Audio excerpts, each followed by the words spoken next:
How are you doing? Good to be back with you. Let's take these off. Thanks for joining us for another one. 40-something videos in. We've been taking a little granular, little tiny nibble away at a time at playing some chords and some lead guitar together. And I appreciate everybody who's stuck with it or has just joined or whatever it is. Thank you for listening to me, making me feel like I'm doing something useful. That's really nice. So last video we had excuse me again. We had a blues in A minor, right? And if you remember, or if you watched it and remembered it, both, then you will remember that we had A minor, D minor and E minor. We had a couple of places we could play them. We could play them down in the open positions, sliding around the neck, or a kind of combination of the two for some kind of variety in terms of pitch and different feels and stuff. Now we also had a nice little rhythm which was quite nice, and I kind of enjoyed this, so I thought I'd record this little backing track a bit inspired by that. So I'm doing something like 1, 2, 3 and 4, 1, 2, 3 and 4, and that's the bass strings on the 1 and the 3, and the and bit after 3, and on the 2 and the 4, which your drummer will be dutifully playing his snare drum on, doing a chord, so I'm sweeping down towards the strings nearer to the ground, the treble strings, just to get a bit more of a chord feel to that, and a nice kind of bassy feel on the 1 and 3 beats. 1, 2, 3 and 4. So I quite like that, so I thought I'd record something for my little looper thing using that strumming technique. So that's pretty straightforward. Chords are all looking good. What we're going to ask ourselves now is, how can we play over this? We could play over this like 1 million different ways, really. There are just so many. And that's why blues is fun. It's because, you know, there's so much interpretation. It can sound like country music or like jazz or like something close to hard rock and folky. It can sound like almost anything in between all of those genres. So that's why it's just a world of discovery. Its simplicity is key. And with that in mind, I'm sort of drawing on things from some of the videos that have gone before. So chord pattern wise, we've got an A minor blues. I'm going to pinch a couple of ideas from myself. A while ago there was a video about finding a root note, so an A note in this case, and then finding a note 2 frets below it, and then finding a note 3 frets above that. And that's what I was really trying to draw from in the beginning sequence. So I've got root A, I've got the 2 frets down note G, which is on fret 8, second string, and then instead of playing this 3 frets up note on 11 on the second string, I'm going to play it on the first string on fret 8. So that gives me a kind of mini box shape that I can do quite a lot with, and I can really milk it just as per the phrasing video from 10-15 videos a month back or something. I can really phrase around it. I just want to milk it for all it's worth, because there's nothing worse than learning all the vocabulary. Let me tell you something, a little story about teenage me trying to learn the guitar, sitting in his little bedroom, and I put all the scales together I could find and made this, what I thought was the master scale, and I learned a master scale with everything in,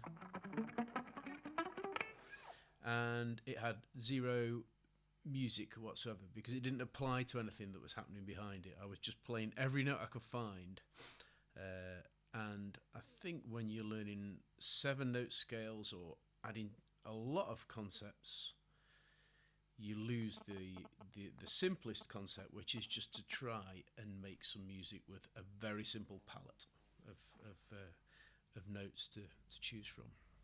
So that's what we're doing now. So we've got root, 2 frets down note, 3 frets up note. Now, when it's the A minor, D minor, E minor, I can play my minor pentatonic scale over all this. In fact, I will, if I can press it. Okay, so minor pentatonic only.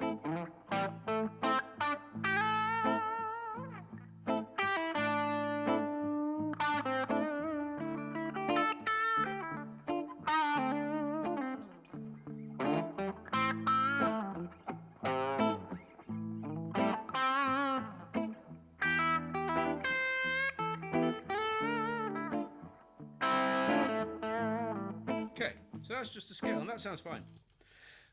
As you go along and you start to become more aware as a musician, and you're listening to what the other people are doing, so I'm listening to me again, because it's just all I'm all alone here just with my looper. I'm starting to realise I could try to play something that lands closer to the chords that are behind me. So I can do that by selecting notes from the scale that are closer to the chord or in the chord. Or I could just apply my bar chord rule. And if you remember, A minor to D minor, 5 frets, I'm going to take my little idea of my 3 notes and I'm going to move them up 5. So I'm going to play them on 13, 15 on the second string and 13 on the first string. And then when it gets to E minor, if you remember, that was a further 2 frets along the fretboard, so it was at fret 12 with the chord, and also, of course, with the scale, if we were playing the scale there. So if that E minor chord is at fret 12 right there, it's 2 up from D, then it stands to reason that my scale pattern can do the same thing. So maybe when it gets to the E minor chord, I can shufty up this little move, that's move, middle of England colloquialism, this little pattern up 2 frets. So now I'm on 15, 17, and 15 on the second string on the first. So then I've got something I can play and kind of nod to all the chords that are happening. I'm going to sound a little bit, hopefully, more sophisticated than just twiddling around the scale, although that works fine too. This is like 2 different approaches of 1 million. And hopefully a bit more musical. And the key word, melodic. People love to say that, a melodic player. And really, I think the key to being melodic is to play something that is appropriate over the chords that are happening behind you. So we're not going to go too crazy on the theory and waffle on about this at the biggest, at the greatest length. But we can take a really simple shape idea and just move it the way we move the chords in the A minor blues video. Let's try it. Here we go. Start it again. Get myself into place. So I've got my A minor chord, 4 bars. I've got 2 bars of D minor. Sorry about the lead. Coming up now. And then back to A minor for 2 bars. And I'm going to think about this little place where I'm going to start my solo, 8 and 10 on the fretboard. Okay, so let's try my idea, my 3-note idea. So it goes 1, 2, 3.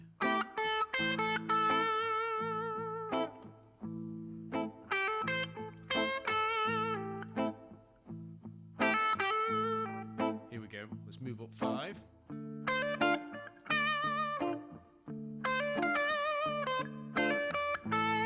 back down 5 swiftly there because my chords came back to A minor. Here's E minor.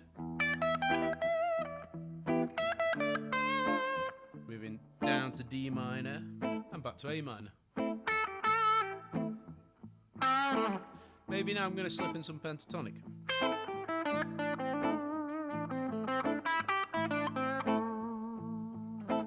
Okay, let's take that D minor change.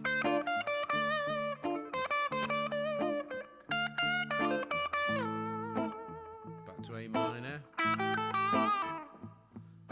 D minor but low. D minor but low. I'm going to go down a whole octave from where I was before. Okay, knock it off. We did it. So, 3-note little cluster, little chunk of notes, moving it around, up and down, following the chords, and then interspersing it with a different approach, because that's going to make it, it's going to widen your vocabulary, or at least make it sound like you've got a wider vocabulary, because you suddenly go off on what sounds to the ear like a slight deviation into something a little bit different from that little cluster of notes. And we can keep running around this stuff forever. So thanks for listening to another one. Please have a look at following along if you thought this was of interest, and whenever something pops into my head to record for you, I will do so and plug in and send you another little video from my own front room. So please take care, and I'll see you whenever the next one comes out sometime next week. Bye now.